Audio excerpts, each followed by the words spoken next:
कपाळाला टिळा, गोल गरगरीत चेहरा, दिसायला अतिशय सर्वसामान्य, पण मनातून खुंकार असा आरोपी याचं जे एन्काउंटर स्टोरी झालेली आहे, ही स्टोरी प्रत्येक व्यक्तीच्या चर्चेमध्ये आहे. प्रत्येक व्यक्ती याच्याबद्दल अधिकाधिक जाणून घेण्याचा प्रयत्न करतोय. आणि या पोलिसांच्या व्हॅनमध्ये नक्की काय झालेलं होतं आणि आता सुरू असलेला त्याच्या कुटुंबियांचा हाय प्रोफाईल ड्रामा, जेणेकरून हे सिद्ध करण्याचा प्रयत्न होतोय की त्यांचा मुलगा कशा प्रकारे निर्दोष होता. आणि दुसऱ्या बाजूने हा जो अक्षय शिंदे आहे याच्याकडून घडलेलं हे भलं मोठं पाप, जेणेकरून त्याला शिक्षा होणे हे क्रमप्राप्त होतं आणि ती शिक्षा त्याला झालेली देखील आहे.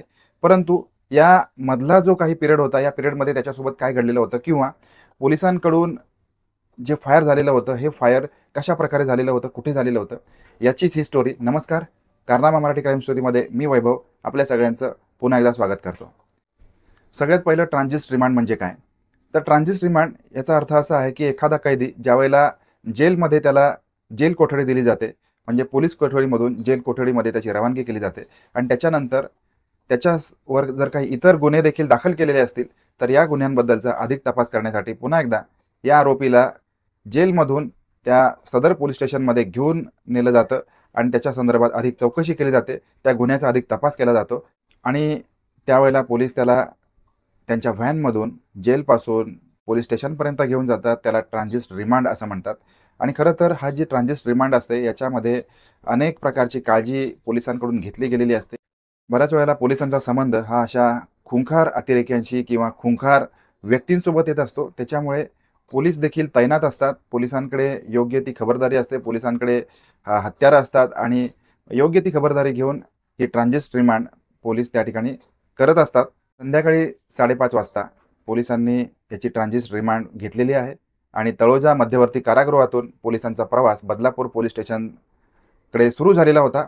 आणि या दरम्यान मुंब्रा बायपास या ठिकाणी पोलीस आलेले असताना याच्यामध्ये आरोपी अक्षय शिंदे आणि पोलिसांमध्ये काही शाब्दिक बाचाबाच झालेली आहे अशी माहिती समोर येते की त्यांनी पोलिसांना काही प्रश्न विचारलेत.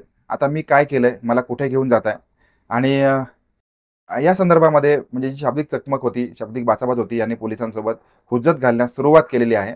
आणि त्यावेळेला मग पोलिसांनी त्याला समजवण्याचा प्रयत्न केलेला आहे, कारण शेवटी किती झालं तरी पोलीस हे सुद्धा कायद्याच्या चौकटीमध्ये राहून त्यांना काम करावं लागतं आणि आरोपी त्यांच्यासोबत असणे ही एक त्यांच्यावरची सर्वात मोठी जबाबदारी असते.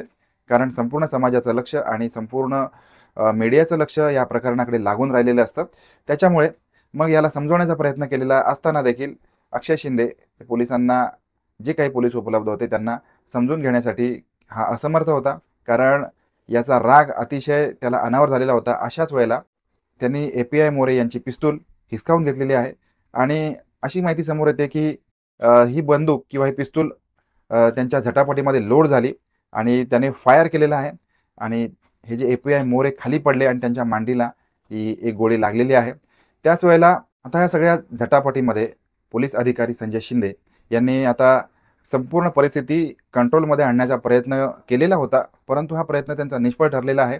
आणि मग नाईलाजाने आता त्यांच्या ही गोष्ट लक्षात आलेली होती की याच्या हातामध्ये, आरोपीच्या हातामध्ये जी बंदूक आहे ही लोड आहे आणि त्यांनी मी तुम्हाला सगळ्यांना सोडणार नाही, सगळ्यांना बघून घेईन, किंवा म्हणजे आता ह्या प्रकारचं जे वाक्य होतं हे त्या क्षणाला तुम्ही या संपूर्ण परिस्थितीचा जर का विचार केला तर ही परिस्थिती अतिशय त्यावेळेला हमरीतुमरीची असणार. आणि दुसऱ्या जर क्षणाला याच्याकडून गोळी सुटली तर तिथे असलेले जे पोलीस अधिकारी किंवा कर्मचारी यांच्यासुद्धा ही जीवावर भेटण्याची गोष्ट होती. त्याच्यामुळे मग तिथले पोलीस अधिकारी यांनी अक्षय शिंदे याच्यावरती फायर केलेला आहे आणि त्याच्यावरती फायर केल्यानंतर हा निश्चित पडलेला होता.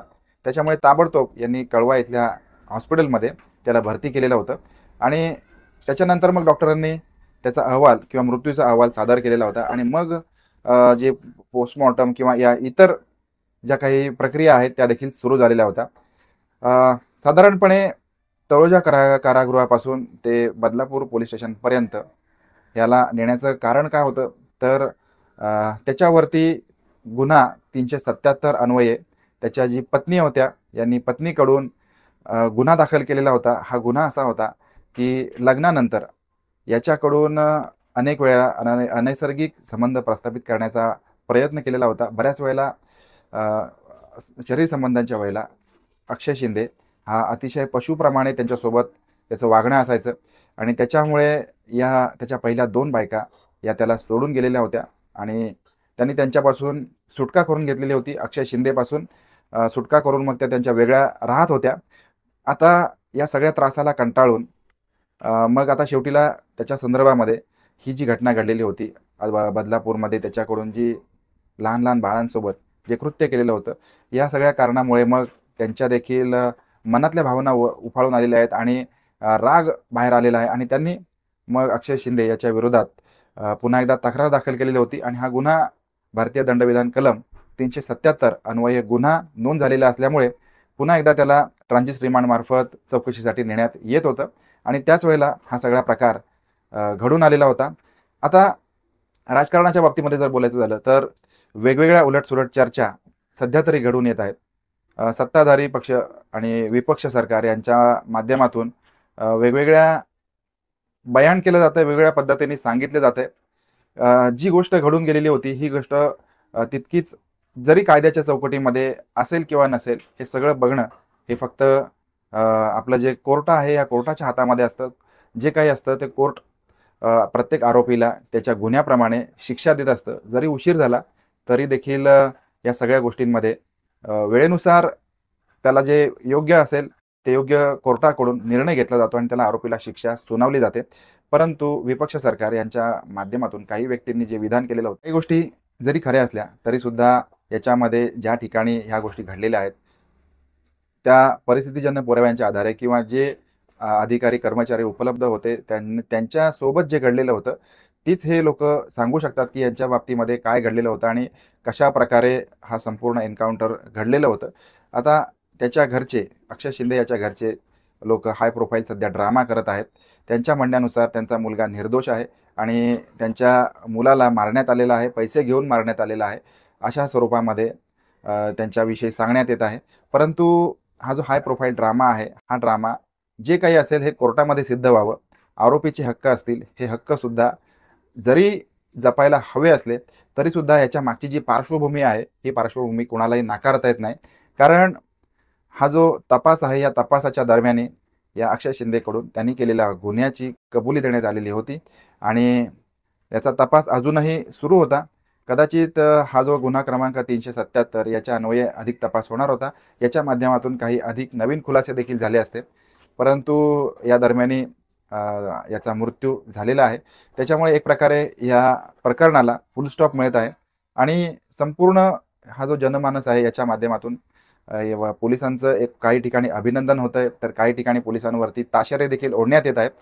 परंतु अशा प्रकारे याची जी केस होती ही हाय प्रोफाईल केस म्हणून याला ट्रीट केलं जात होतं. त्याचबरोबर फास्ट ट्रॅक कोर्टामध्ये देखील याची केस लवकरात लवकर निकाली लावण्यात येणार होती आणि याला लवकरात लवकर जर का हा आरोपीचा गुन्हा सिद्ध झाला असता तर त्याला फासावर देखील चढवलं गेलं असतं. आता एक प्रकारे या अक्षय शिंदे प्रकरणाला फुल स्टॉप मिळालेला आहे. कारण हा जो आरोपी आहे हा आरोपीच आता राहिलेला नाही. परंतु अशा प्रकारे म्हणजे पोलिसांनी ज्या प्रकारे कारवाई केलेली आहे किंवा हे जे एन्काउंटरचं संपूर्ण प्रकरण आहे या संदर्भामध्ये आपलं व्यक्तिगत मत काय आहे ते कमेंट करून जरूर कळवा. भेटूया पुन्हा एकदा रात्री बरोबर 9 वाजता नवीन क्राईम स्टोरीमध्ये. तोपर्यंत धन्यवाद.